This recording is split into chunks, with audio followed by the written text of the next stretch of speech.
It's 9 o'clock on a Saturday night, and we're riding along with Miami Beach code compliance, on the lookout for illegal short-term rentals. And what are you looking for tonight? Hopefully we can establish contact if it's occupied and determine whether it's a violation or not. Code compliance officer Vijma Maharaj has seen it all.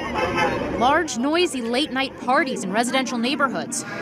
Commercial video shoots with scantily clad women in a home investigated for short-term rental complaints. I'm with the City of Miami Beach Code Compliance. And unwitting tourists who say they unknowingly booked Airbnbs in prohibited areas. You shouldn't be able to do this. This is messed up. All captured on body camera videos recorded over the past 2 years. Hello. Some are so blatant, as these house rules show, what to do if someone asks.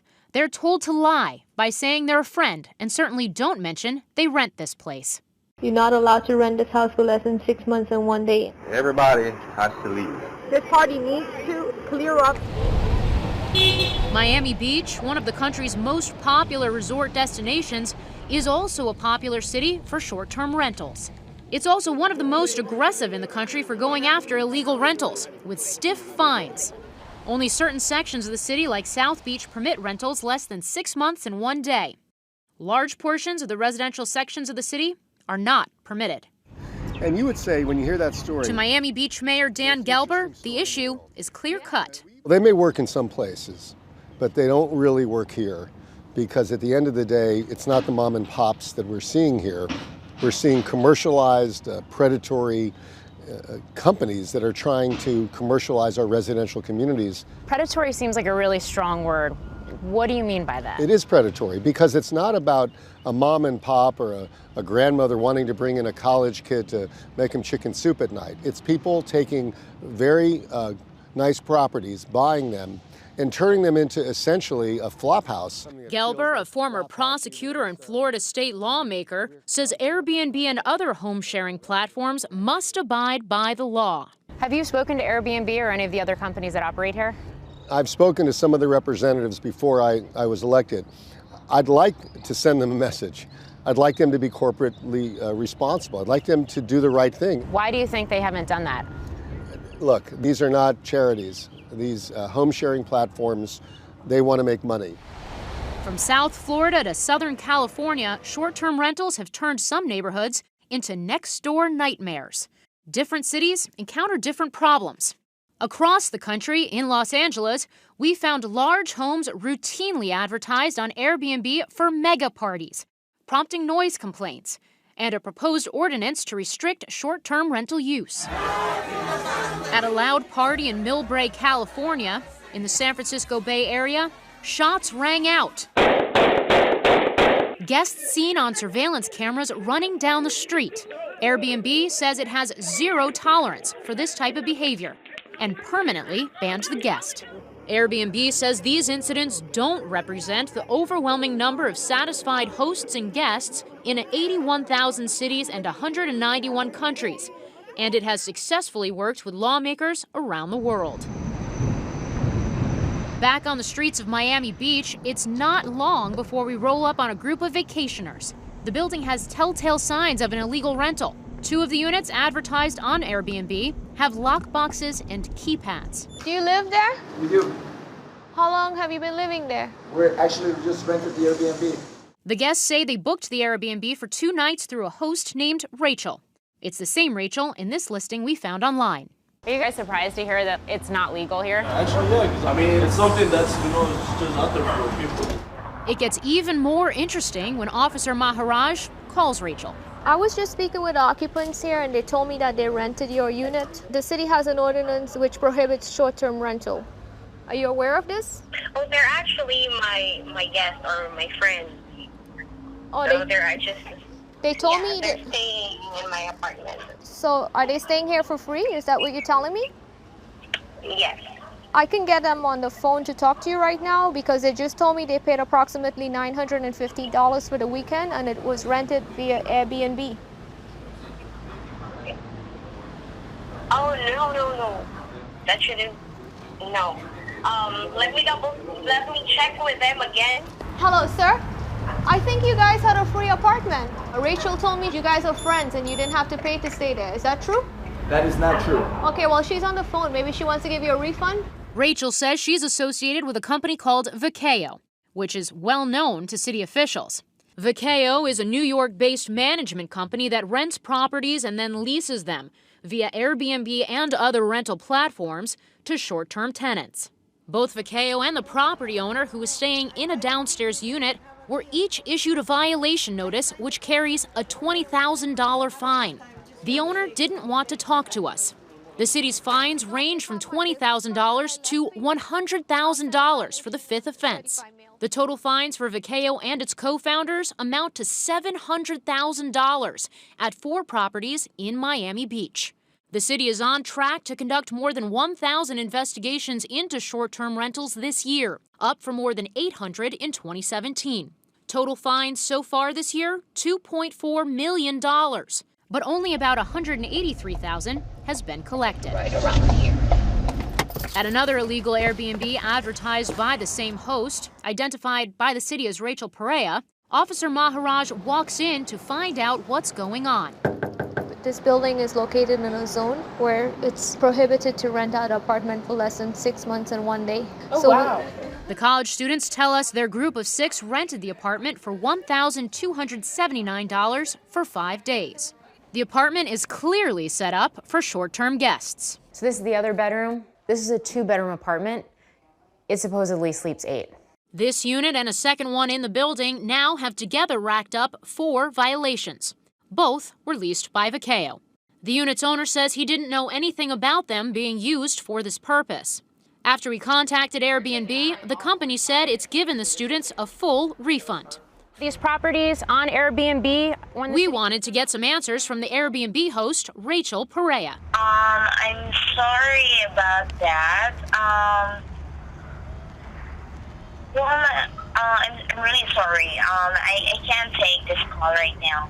Vakeo's COO and co-founder Isabel Burney says her company has since gotten out of the leases where these short-term rentals aren't allowed and has not paid the $700,000 in fines. Our lawyers are resolving that. They feel like it's unconstitutional the way they're finding. There's many different groups fighting the city, and it hasn't been resolved. They're not collecting the fines that they're issuing. are you just going to wait and run out the clock and see if laws change in Miami Beach? Right now, we're just not accepting any homeowners in Miami Beach. We get about 30 to 50 requests a day to lease property on our website. Do your investors know that you have these outstanding fines in Miami Beach? Our investors are fully aware of everything going on, and they know that we, stuck our neck out for a lot of owners, and that we are tackling a really difficult problem in general with our property and with basically accepting single-family homes. Are you saying that you will continue to break the law in some of these properties until I'm not saying that rules we change? want to fight and that we're going to enter properties now knowing that the law has changed and we're not allowed. She confirmed that Rachel Perea is still one of Vakeo's hosts. She said the renters were friends, that they weren't paying anything, which was false. So she lied to code compliance. Are you aware of that? No, but how do you know it was false? Because I do let friends and family use our places. These are the violations. This is the customer receipt. Right. Yeah, I mean, she probably was just put on the spot, and she was probably scared, and I wasn't aware. Responding to our investigation, Airbnb says it has removed listings associated with Vakeo from the site. In an interview at Airbnb's San Francisco headquarters, Chris Lahane, the head of global policy, strongly defended the company's track record. I've yet to see a program being run by any mayor, any elected official, that in this time of economic inequality is generating $6,100 for a typical middle-class family, all without the expenditure of a single taxpayer dollar. That is what Airbnb is about at its core. Trying to use technology to create economic empowerment. Should Airbnb be responsible for what is, in that market, illegal activity on the platform? I think what seems to me that would be a common sense solution for Miami Beach, happy to do this if they actually really want to sit down and have a constructive conversation, is you could take that 35% of the city that's a residential area, make that an exclusionary zone. Allow the activity to be able to take place in the 65% of the city that's actually explicitly zoned for this type of activity. In the meantime, You have illegal listings on your site. Well, first of all, I think if you actually look at the underlying law in the city, in Miami Beach, right? The Miami Beach allows for this activity to take place. $20,000 fines on someone making their home available a few times a year to actually help make ends meet. Does the city actually want to make this work as well as possible for as many people as possible? He says Airbnb has more than 400 partnerships with places around the world, including the proposed restrictions in Los Angeles.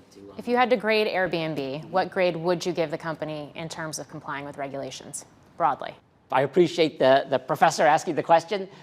What I would say is that with those cities who actually want to engage in the conversation, we deserve a really high grade. But what about the cities who don't? That's like asking me to, how am I going to do on a test when the person grading the test is actually going to even give the correct answers and incorrect result, right? If you have a teacher who's trying to rig the process, it's impossible to be able to answer the question about how you can do it. In markets like Miami Beach, where you do have illegal listings on Airbnb, why not block those? We've worked with cities all over the country.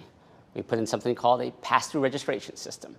Cities can determine whether something is in the permissible area or not. Lehane takes aim at the hotel industry, Airbnb's competition, which he says has been shown to be closely aligned with regulators. Miami Beach hasn't been interested in doing that because Miami Beach, up to this point in time, has just not had a serious desire to really want to engage on this, because at the end of the day, as the information that has come out reveals, they're effectively working hand in glove with the hotel industry, which is incredibly powerful, and a hotel industry that really doesn't want to see everyday people to be able to use their homes to make extra money.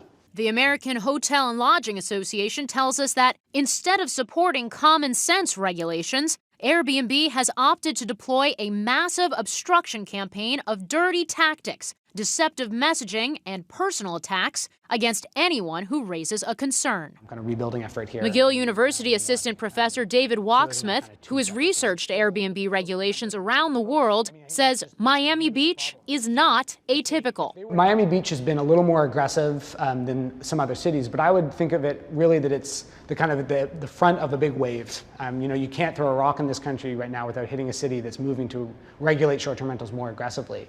And so Miami Beach is kind of at the forefront of that, but they're very much in line with the trend that's happening across the country and actually across the world. Among Walksmith's research, primarily done through the university, is this 2018 report commissioned by the hotel industry that found 45% of all Airbnb reservations in New York City last year were illegal. Airbnb calls the report deeply flawed and inaccurate. Bottom line, this is a company that's not going away. How does it play nice with others? Well, I think that right now what Airbnb needs to do as a company is to come up with, you know, a strategy for being just a little more proactive with the way that they're willing to enforce regulations, right? Lots of cities are passing laws, but they have a hard time enforcing those laws. I think that Airbnb's current business model is not compatible with the kind of the recognition that short-term rentals are not broadly in the public interest in cities. Clearly, even with an aggressive enforcement team in Miami Beach, the illegal rentals remain hard to enforce. Just look at what we found when we returned to the same apartment that had been cited 2 weeks prior. A group of college students on spring break who told us they had no idea they were staying in an illegal Airbnb.